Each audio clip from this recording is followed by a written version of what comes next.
కరీంనగర్ జిల్లా తిమ్మాపూర్ మండలం మన్నెంపల్లిలో సర్పంచ్ అభ్యర్థి పొన్నం సునీత అనిల్ గౌడ్ను అత్యధిక మెజార్టీతో గెలిపించాలని కరీంనగర్ మాజీ మేయర్ రవీందర్ సింగ్ కోరారు.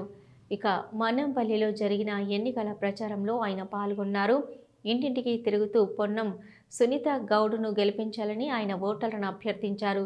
తమను గెలిపిస్తే పుట్టిన ప్రతి ఆడపిల్లకు 5,016 రూపాయలను ఫిక్స్డ్ డిపాజిట్ చేస్తానని హామీ ఇచ్చారు. ఇక ఉప సర్పంచ్గా గ్రామానికి చేసిన సేవలను కొనియాడారు.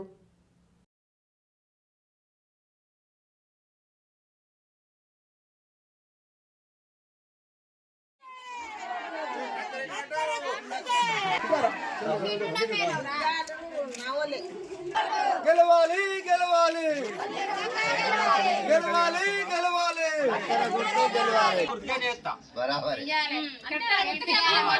కత్తెర గుర్తుకే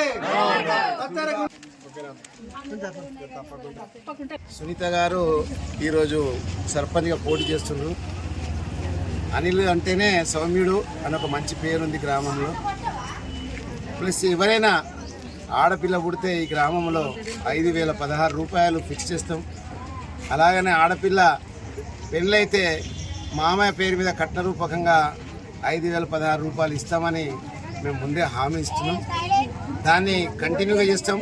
ఇంకా రాబోయే రోజుల్లో గ్రామానికి కావలసిన ప్రతి సౌకర్యాన్ని కూడా కల్పించే బాధ్యతను మా సునీత గారు తీసుకుంటారు. కాబట్టి ఆమెకు వచ్చిన గుర్తు కత్తెర గుర్తుపై ఓటేసి అత్యధిక మెజార్టీతోటి గెలిపేయాలని అందరినీ 2 చేతులెత్తి